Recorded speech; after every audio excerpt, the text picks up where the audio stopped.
சுப்ஹானஹு வ தஆலாவை போற்றி புகழ்ந்தவனாக, அல்லாஹ்வுடைய தூதர் மீதும் அந்த தூதரின் பாசத்திற்குரிய குடும்பத்தார்கள் மற்றும் தோழர்கள் மீதும் சலாமும் சலவாத்தும் கூறியவனாக, உங்களுக்கும் எனக்கும் அல்லாஹுவின் அச்சத்தை, அல்லாஹுவின் பயத்தை நினைவூட்டியவனாக இந்த ஜும்ஆ உரையை ஆரம்பம் செய்கிறேன். அல்லாஹ் சுப்ஹானஹு வ தஆலா நம்முடைய இந்த நோன்பு மாதத்தை சிறப்பான முறையிலே, அவள் விரும்பக்கூடிய முறையிலே கழிப்பதற்கு நமக்கு தௌஃபீக் செய்வானாக. இருக்கக்கூடிய மீத நாட்களையும் அல்லாஹ் புரிந்து கொள்ளக்கூடிய முறையிலே இந்த நோன்புகளை நாம் பயன்படுத்துவதற்கு அல்லாஹ் நமக்கு உதவி செய்வானாக.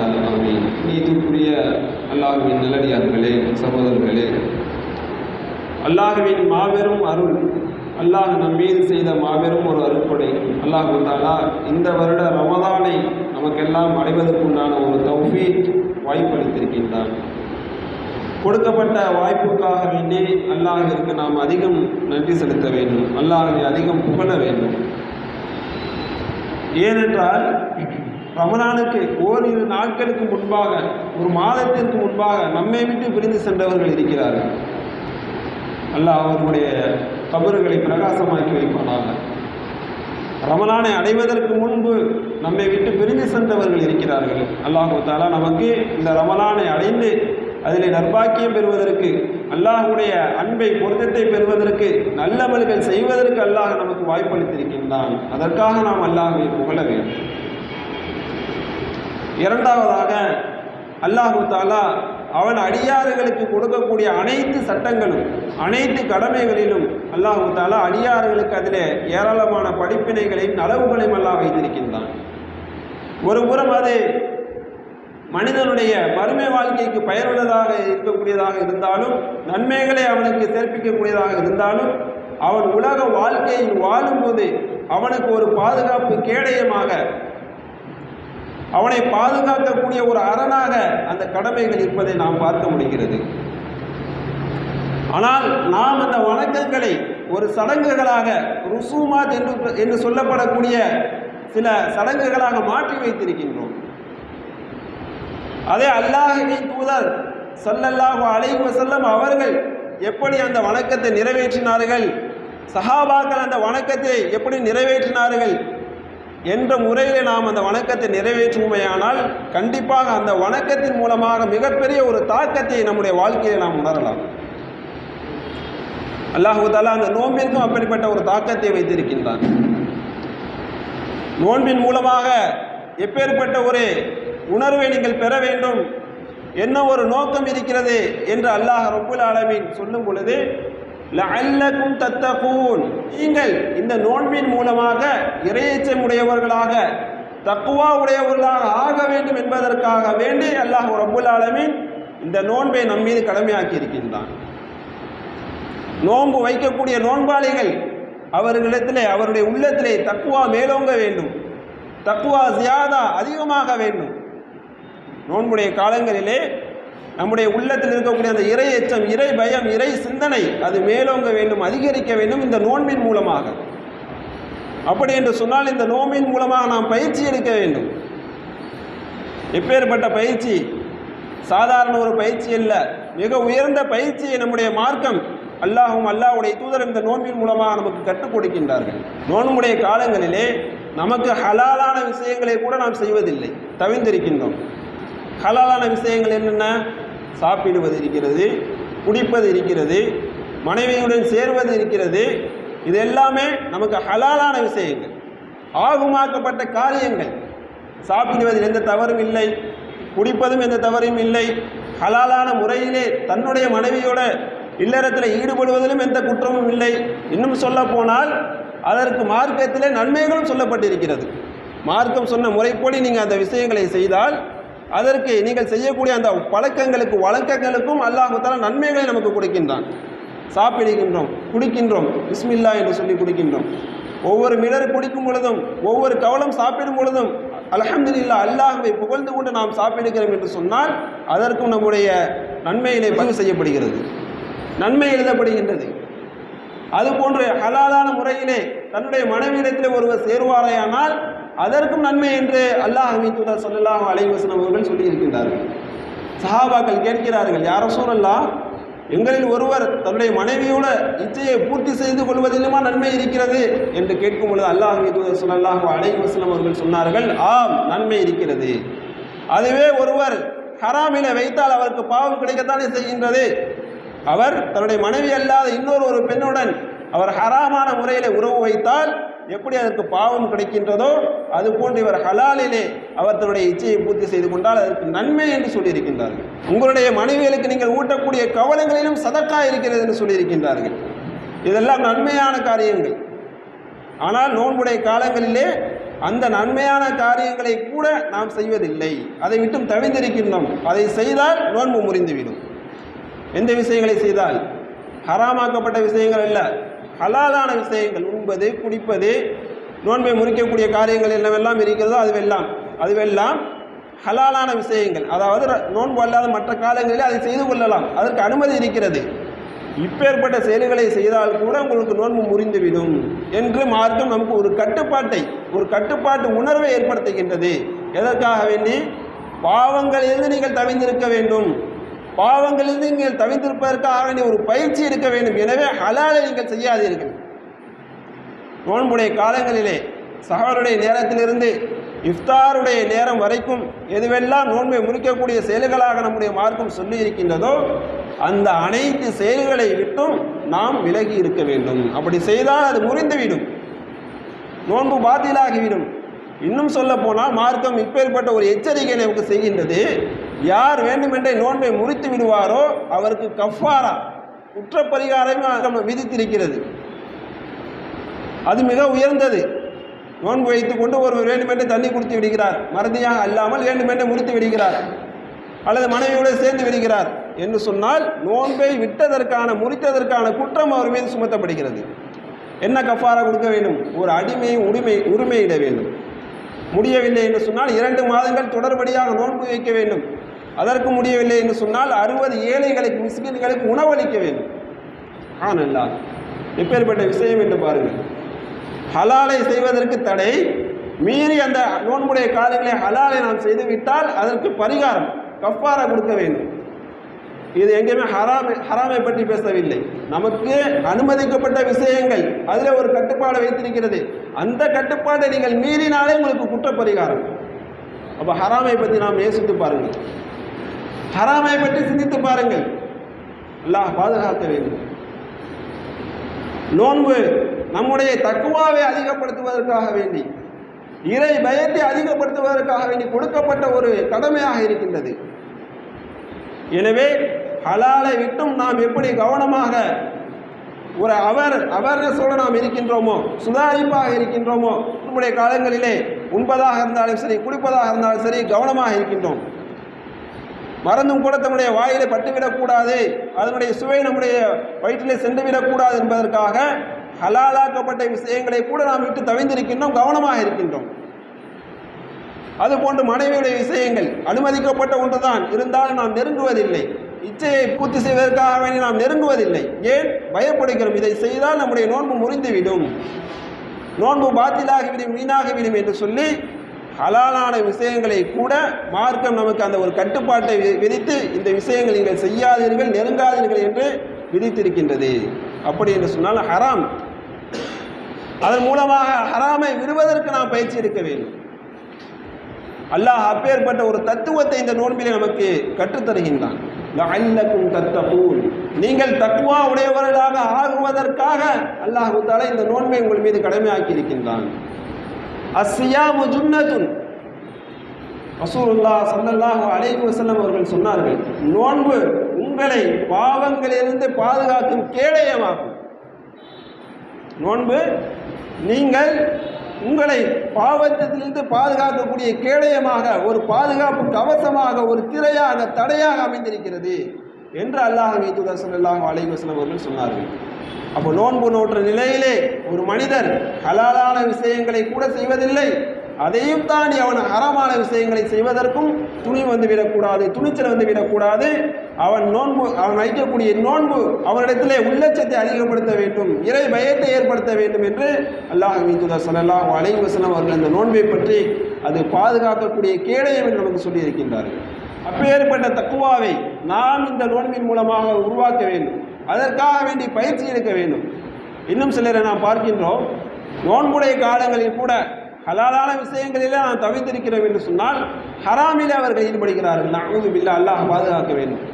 அப்படி என்று சொன்னால் அந்த நோன்பின் மூலமாக என்ன ஒரு தாக்கம் ஏற்பட போகிறது, என்ன ஒரு தஅஸ்ஸுர் ஏற்பட போகிறது? அது கூலியை, நோன்பின் மூலமாக நமக்கு கிடைக்கக்கூடிய கூலியை குறைத்து விடுகின்றது. நோன்பு வைத்திருக்கின்றோம், நோன்பு வைத்த நிலையிலே ஒரு பாவம் செய்கிறார், ஹராமிலே ஈடுபடுகிறார், பொய் பேசுகிறார், ஹராமான விஷயங்களிலே செய்கின்றார், அல்லது தடுக்கப்பட்ட காரியங்களை செய்கிறார். இப்படி செய்தால் என்னுடைய நோன்பிலே ஒரு என்டர்டைன்மெண்ட் ஆகும், பொழுதை போக்கிவிடலாம், நான் பசியிலே இருக்கிறேன், தாகத்திலே இருக்கிறேன், எனக்கு இதெல்லாம் வழியாக இருக்கிறது, எனவே நான் 3 மணி நேரம் உட்கார்ந்து படம் பார்ப்பேன், நாடகம் பார்ப்பேன், சீரியல் பார்ப்பேன், விளையாடுவேன் போன்று தடுக்கப்பட்ட காரியங்களிலே அவன் நேரத்தை போக்குவதற்காகவே நீ நோன்பு என்ற நிலையை செய்தால் அந்த நோன்பிற்கு என்ன மதிப்பு இருக்கிறது? அந்த நோன்பிற்கு என்ன ஃபாயிதா இருக்கிறது? ஒன்றும் இல்லாமல் போய்விடும். கூலி இல்லாததாக அல்லாஹ் அந்த நோன்பை ஆக்கி விடுவான். அவனுடைய கூலியை குறைக்கக்கூடியதாக அவன் செய்யக்கூடிய பாவங்கள், தவறுகள் ஆக்கிவிடும். நஅூது பில்லாஹ், அல்லாஹ் அதிலிருந்து நம்மை பாதுகாக்க வேண்டும். அல்லாஹ்விற்காக நாம் நோன்பு வைக்கின்றோம். உண்பதையும் குடிப்பதையும் போன்ற நம்முடைய உடலுக்கு தேவையான அனைத்தை விட்டும் நாம் இந்த நோன்புடைய காலங்களை தவிர்த்திருக்கின்றோம். அது முழுமையான கூலியை உண்டாக்கக்கூடிய ஒரு நோன்பாக நமக்கு அமைய வேண்டும். அல்லாஹ்வுடைய அன்பை பெற்றுத்தரக்கூடிய ஒரு நோன்பாக அது இருக்க வேண்டும். இல்லை என்று சொன்னால் நஅூது பில்லாஹ், அல்லாஹ் பாதுகாக்க வேண்டும், அந்த நோன்பிற்கு எந்த கூலியும் இல்லாமல் போய்விடும். அதையும் அல்லாஹ்வின் தூதர் ஸல்லல்லாஹு அலைஹி வஸல்லம் அவர்கள் நமக்கு எச்சரிக்கை செய்கின்றார்கள். மல்லம் யதஅ கௌல ஸூரி வல் அமல பிஹி ஃபலைஸ லில்லாஹி ஹாஜத்துன் ஃபீ அன் யதஅ தஆமஹு வ ஷராபஹு. யார் பொய்யான பேச்சுகளை, பொய்யான நடவடிக்கைகளை விட்டுவிடவில்லையோ அவர் பசித்திருப்பதால், தாகித்திருப்பதால் அல்லாஹ்விற்கு என்ன தேவை இருக்கிறது? நோன்பு வைத்த நிலையிலே பொய் பேசுகிறார், சகஜமாக இருக்கிறார், பொய்யான விஷயங்களிலே, பொய்யான நடவடிக்கைகளில் ஈடுபடுகிறார் என்று சொன்னால் அவருக்கும் அந்த நோன்புக்கு சம்பந்தம் இல்லை. அல்லாஹ்விற்கு என்ன தேவை இருக்கிறது? அல்லாஹ் அவனுக்கு கூலி கொடுக்க வேண்டும் என்ற என்ன தேவை இருக்கிறது என்று அல்லாஹ்வின் தூதர் ஸல்லல்லாஹு அலைஹி வஸல்லம் அவர்கள் யார் நோன்பு நோற்ற நிலையிலே துணிச்சலாக, துணிவாக பாவம் செய்கிறார்களோ அவர்களை குறித்து அல்லாஹ்வின் தூதர் ஸல்லல்லாஹு அலைஹி வஸல்லம் அவர்கள் எச்சரிக்கை செய்கின்றார்கள். நஅூது பில்லாஹ், அல்லாஹ் பாதுகாக்க வேண்டும், பயப்பட வேண்டும். ஆனால் நாம் இன்னும் சர்வசாதாரணமாக நோன்பு நோற்ற நிலையிலே வியாபாரத்திலே போய், குடும்பத்திலே போய், நண்பர்களுடன் போய், அரசியலிலே போய், இயக்கங்களிலே போய் என்று பொய்யுடன் நம்முடைய வாய் என்பது, நம்முடைய நாக்கு என்பது இணைந்திருக்கிறது, கலந்திருக்கிறது. அல்லாஹ் பாதுகாக்க வேண்டும். அப்படி நோன்பு நோற்ற நிலையில் நாம் தவறு செய்தால், பாவம் செய்தால், பொய் பேசினால் அது நம்முடைய நோன்புடைய கூலியை குறைத்து விடுகின்றது, நோன்புடைய நன்மை இல்லாமல் ஆக்கி விடுகின்றது. எல்லா ஹராமான விஷயங்களும் சரி. அதனால தான் நோன்பு நோற்ற நிலையிலே நாம் பாவங்கள் செய்யக்கூடாது, தவறுகள் செய்யக்கூடாது என்று மார்க்கம் நமக்கு ஒரு எச்சரிக்கையை சொல்கின்றது. அதே நேரத்தில் இந்த இடத்துல இன்னொரு விஷயத்தை நாம் விளங்கிக் கொள்ள வேண்டும். சிலர் நோன்புடைய காலங்களிலே பக்குவமாக இருப்பார்கள், பயபக்தியோடு இருப்பார்கள். நோன்புடைய நேரங்களிலே பொய் பேசக்கூடாது, ஹராமான விஷயங்களை செய்யக்கூடாது, தப்பு செய்யக்கூடாது என்று நோன்புடைய காலங்களிலே ஒரு பயபக்தியோடு இருப்பார்கள். ஆனால் நோன்பை முடித்து விட்டால், இஃப்தாரை முடித்து விட்டால் அவருக்கு ஏதோ தீமையினுடைய வாசலை திறந்து விடலாம் என்பது போன்று மறுபடியும் அவர்கள் நோன்புடைய நேரங்களில் செய்யாததை நோன்பு திறந்த பிறகு செய்வார்கள். அப்படி சில மனிதர்கள் இருக்கின்றார்கள். புகைப்பிடிப்பதாக இருக்கலாம், அல்லது இன்ன பிற ஹராமான விஷயங்களாக இருக்கலாம். எல்லாத்தையும் என்ன செய்வார் அப்படின்னா பெண்டிங்காக வச்சுக்கிட்டு நோன்பு முடித்த பிறகு என்ன செய்வார்? ஊதி தள்ளிடுவார். அல்லாஹ் பாதுகாக்க வேண்டும். அப்படி கிடையாது. அப்படி இல்லை அந்த நோன்புடைய நோக்கம் என்பது. நோன்புடைய காலங்களில் தவிர்த்திருக்கின்றோம், நோன்பு முடித்து விட்டால் நமக்கு அனுமதிக்கப்பட்டது என்று அல்ல. எது அனுமதிக்கப்பட்டது? ஹலாலான விஷயங்கள் அனுமதிக்கப்பட்டது. உண்பது, குடிப்பது, மனைவியுடன் சேர்வது என்பது நோன்புடைய காலங்களில் தடுக்கப்பட்டிருக்கிறது. நோன்பை முடித்த பிறகு இரவு நேரங்களில் அது உங்களுக்கு அனுமதிக்கப்பட்டிருக்கிறது தான் தவிர ஹராமான விஷயங்கள் அது ரமலானிலும் சரி, ரமலான் அல்லாத காலங்களிலும் சரி, எல்லா வருடம் முழுவதும், ஆயுள் முழுவதும், வாழ்க்கை முழுவதும் அது உங்களுக்கு ஹராம் தான். அதிலே விதிவிலக்கு கிடையாது, அதிலே சலுகை கிடையாது. நோன்புடைய காலங்களில் நீங்கள் செய்யக்கூடாது, நோன்பு முடிந்து விட்டால் செய்யலாம் என்று மார்க்கம் சொல்லவில்லை. எல்லா காலங்களிலும் நீங்கள் அதை நெருங்கக்கூடாது. தில்க ஹுதூதுல்லாஹ் ஃபலா தக்ரபூஹா. இது அல்லாஹ்வுடைய மார்க்க சட்ட வரம்புகள், ஹுதூதுகள். அதை நீங்கள் தாண்டாதீர்கள், நெருங்காதீர்கள். பலா தஅதூஹா, அதை நெருங்கவும் செய்யாதீர்கள், அதை தாண்டவும் செய்யாதீர்கள் என்று அல்லாஹ் எச்சரிக்கை செய்கின்றான். எதை பற்றி? ஹராமான விஷயங்களை பற்றி சொல்லும்போது அல்லாஹ் எச்சரிக்கை செய்கின்றான். எனவே நாம் அந்த நோன்பின் மூலமாக அல்லாஹ் எதிர்பார்க்கக்கூடிய அந்த தக்வாவை, லஅல்லகும் தத்தகூன் என்ற ரப்புல் ஆலமீன் சொல்லக்கூடிய அந்த தக்வாவை நாம் அதிகப்படுத்த வேண்டும். அதை உருவாக்குவதற்காக வேண்டி பயிற்சி எடுக்க வேண்டும் இந்த நோன்பின் மூலமாக. எப்படி ஹலாலான விஷயங்களை செய்வதிலே நாம் கட்டுப்பாட்டோடு இருக்கின்றோமோ, உண்பதாக இருந்தாலும் சரி, குடிப்பதாக இருந்தாலும் சரி, அதிலே நாம் நோன்பு வைத்த நிலையிலே அதன் பக்கமாக நெருங்குவதற்கு அதன் சிந்தனை இல்லாமல் கூட நாம் வாழ்கின்றோம். குடிக்கக்கூட அந்த டைம் வந்தால் கூட, அந்த நேரம் வந்தால் கூட, ஒரு லஞ்ச் டைமாக இருந்தாலும் சரி, ஒரு மார்னிங் டைமாக இருந்தாலும் சரி, டிஃபனுடைய டைமாக இருந்தாலும் சரி, இயல்பாக வளமையாக சாப்பிட்டு இருப்போம். ஆனால் அந்த நோன்பு நோற்ற நிலையிலே அந்த சிந்தனை கூட வராது, அதை விட்டும் தவிர்ந்திருப்போம். அப்போ ஹலாலான விஷயங்களை கூட நாம் ஒரு கட்டுப்பாட்டோடு இருக்கிறோம் என்று சொன்னால், நமக்கு ஹராமாக்கப்பட்ட தடுக்கப்பட்ட விஷயங்களை நாம் விழிப்புணர்வுடன் இருக்க வேண்டும் என்று அல்லாஹ் ரப்புல் ஆலமீன் இந்த நோன்பின் மூலமாக ஹராமை விட்டு நீங்கள் விலகியிருங்கள் என்ற ஒரு பயிற்சியை அல்லாஹ் நமக்கு கொடுக்கின்றான். அந்த ஒரு பயிற்சியை நாம் எடுக்க வேண்டும். அதுதான் தக்வா. இத்தகில்லாஹ் ஹைசுமா குன்த், நீ எங்கிருந்தாலும் எப்படி இருந்தாலும் எந்த சூழ்நிலை இருந்தாலும் அல்லாஹ்வை அஞ்சிக்கொள். நோன்பு அப்பேற்பட்ட தக்வாவை நமக்கு கொடுக்க வேண்டும். நோன்பின் மூலமாக அப்பேற்பட்ட ஒரு தக்வாவை நாம் உருவாக்க வேண்டும். பாவங்கள் என்று சொன்னால் இறை பயம் என்று பயம் வர வேண்டும். இத்தகில்லாஹ், அல்லாஹ்வை அஞ்சிக்கொள், அல்லாஹ்வை பயந்துகொள் என்று சொல்லப்பட்டால் உடனே நாம் அந்த பாவத்திலிருந்து விலக வேண்டும், ஒதுங்கி விட வேண்டும்.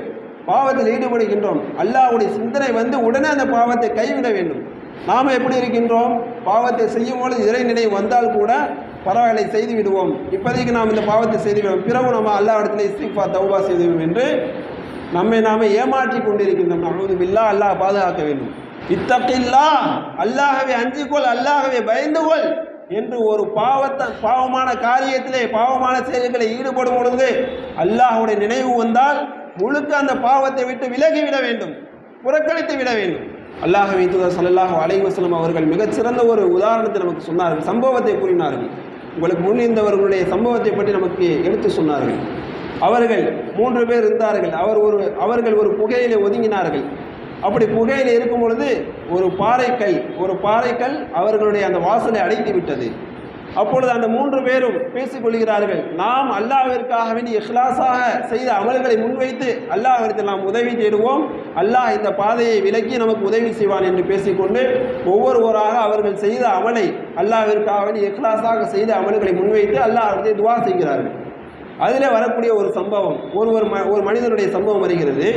அவர் சொல்லுகின்றார், என்னுடைய சச்சாவின் மகள், அவள் மிகவும் அழகான ஒரு பெண்மணி, எனக்கு மிகவும் பிடித்தமான ஒரு பெண்மணி. அந்த பெண்ணை அடைய வேண்டும் என்று ரொம்ப நாள், எனக்கு நீண்ட நாள் ஆசையாக இருந்தது. அவருடன் என்னுடைய இச்சையை நான் தீர்த்து கொள்ள வேண்டும், அவளை அடைய வேண்டும் என்பது என்னுடைய ஆசையாக இருந்தது. என்னுடைய ஆசையை நான் அந்த பெண்மணியை தெரிவித்தேன். ஆனால் அவர் அதற்கு மறுப்பு தெரிவித்து விட்டாள். ஒரு நாள், இப்படிப்பட்ட ஒரு நாள் வந்தது, அவள் என்னிடத்தில் உதவி தேடி வந்தால், நான் அப்படி அந்த உதவியை செய்யும் பொழுது அந்த பெண்மணி ஒரு நிபந்தனையை சொன்னேன், நீ எனக்கு கட்டுப்பட வேண்டும் என்று அவளிடத்தில் ஒரு நிபந்தனையாக சொன்னேன். அப்படி நீ கட்டுப்பட்டால் நான் உனக்கு உதவி செய்வேன் என்று ஒரு நிபந்தனையாக தன்னுடைய ஆசையை அந்த இடத்துல அந்த பெண்மணிடத்தில் வெளிப்படுகிறார். அவளும் அந்த உதவிக்கு வேறு வழி இல்லாமல் அந்த ஆசைக்கு உடன்படுகிறார். இறுதியாக அவர்கள் அந்த உடலுடைய நிலைக்கு அவர்கள் செல்லும் பொழுது அந்த பெண்மணி சொன்ன வார்த்தை, அந்த பெண்மணி அந்த மனிதனிடத்திலே சொன்ன வார்த்தை, இத்தகில்லாஹ், அல்லாஹ்வை பயந்து கொள், ஹராமான முறையில் என்னை நீ நெருங்காதே, ஹலாலான வழி அல்லாமல் ஹராமான முறையில் என்னை நீ நெருங்காதே, அல்லாஹ்வை பயந்து கொள் என்று சொல்கிறார். எந்த நிலையிலே? இருவரும் நெருங்கிவிட்டார்கள், உடலுக்கு உண்டான ஒரு தயாரான நிலையில் இருக்கிறார்கள். அப்பேற்பட்ட நிலையில் அந்த வார்த்தையை சொன்னதும் உடனே அவர் விலகிக் கொள்கிறார். ஆனல்லா, எப்பேற்பட்ட ஒரு படிப்பினை என்று பாருங்கள், சம்பவம் என்று பாருங்கள். முடித்து கொள்ளலாம், எல்லா விதமான வாய்ப்பும் இருக்கிறது, பிறகு நாம் அல்லாஹ்விடத்தில் இஸ்திக்ஃபார் செய்யலாம், தௌபா செய்யலாம் என்று அவர் எண்ணவில்லை, வாய்ப்பை பயன்படுத்திக் கொள்ளவில்லை. அல்லாஹ்வை அஞ்சிக்கொள், பயந்துகொள் என்று சொன்ன உடனே அவர் அந்த பெண்ணை விட்டு விலகி விடுகிறார். இந்த ஒரு அமலை முன்வைத்து அந்த மனிதர், புகையிலே சிக்கிய மனிதர் அல்லாஹ்விடத்தில் துஆ செய்கிறார். அல்லாஹ் அவருடைய அந்த இஹ்லாஸான அமலை ஏற்றுக்கொண்டு பாறையை அகற்றி விடுகின்றார். சுப்ஹானல்லாஹ், எப்பேற்பட்ட சம்பவம் என்று பாருங்கள். அந்த தக்வாவை இந்த நோம்பின் மூலமாக நாம் உருவாக்க வேண்டும். அதுதான் தக்வா. பாவம் என்றால் பயப்பட வேண்டும். பாவங்கள் செய்யும் பொழுதே அல்லாஹ்வுடைய பயம் வர வேண்டும். துணிச்சல் வரக்கூடாது, துணிவு வரக்கூடாது. அந்த தக்வாவை இந்த நோன்பின் மூலமாக நாம் அதிகமாக உற்பத்தி செய்ய வேண்டும். லஅல்லகும் தத்தகூன், அதை தான் அல்லாஹ் சொல்லுகின்றான். நீங்கள் தக்வா உடையவர்களாக ஆகுவதற்காக அல்லாஹ் நோன்பை உங்கள் மீது விதியாக்கி இருக்கின்றான், கடமையாக்கி இருக்கின்றான். எனவே அப்பேற்பட்ட நோன்பை, அப்பேற்பட்ட தக்வாவை நாம் இந்த நோன்பின் மூலமாக உருவாக்க வேண்டும். அது ரமலானிலும் சரி, ரமலானை முடித்ததற்கும் பிறகும் சரி, அல்லது ரமலான் மாதம் முடித்த பிறகும் சரி, நம்முடைய வாழ்க்கையை, நம்முடைய ஆயுளில் முழுமையாக அந்த தக்வா என்பது நம்முடைய உடனே பயணிக்கக்கூடியதாக இருக்க வேண்டும். அப்பேற்பட்ட தக்வாவை இந்த நோன்புடைய காலம் என்பது ஒரு பயிற்சி காலம், ஒரு பிராக்டிக்கல் பீரியட் என்று சொல்லலாம். அப்பேற்பட்ட ஒரு பயிற்சி காலத்திலே, ஒரு பயிற்சி களத்திலே நாம் இருக்கின்றோம். எவ்வளவு முடியுமோ அவ்வளவு நாம் இந்த தக்வாவை உற்பத்தி செய்வதற்காக வேண்டி அதிகமாக முயற்சி செய்ய வேண்டும். அதுபோன்று இந்த ரமலானுடைய காலங்களிலே தூங்குவதிலும் அல்லது சுற்றுவதிலும் அல்லது இன்னும் பிற ஷாப்பிங் செய்வதிலும் நம்முடைய நேரங்களை கழித்து விடாமல் முழுமையாக ஏராளமான நிறைய நஃபிலான அமல்கள் எல்லாம் இருக்கிறது. அப்பேற்பட்ட நல்ல அமல்களை செய்து இந்த ரமலானை முழுமையாக நற்கூலிலே செலவழிப்பதற்கு நாம் முயற்சி செய்ய வேண்டும். எல்லாம் அல்ல ரப்புல் ஆலமீன் அல்லாஹ் சுப்ஹானஹு வ தஆலா நம்மை இந்த நோன்புடைய காலங்களில் நல்ல அமல்கள் செய்வதற்கும் அதன் மூலமாக அல்லாஹ்வுடைய அன்பையும் பொருத்தத்தையும் பெறுவதற்கும் இந்த நோன்பின் நோக்கமாக இருக்கக்கூடிய தக்வாவை அடைவதற்கு நமக்கு வாய்ப்பளிப்பானாக, உதவி செய்வானாக. வஅகூலு கௌலி ஹாதா வ அஸ்தக்ஃபிருல்லாஹ லீ வ லக்கும் வஸ்தக்ஃபிருஹு இன்னஹு ஹுவல் கஃபூருர் ரஹீம்.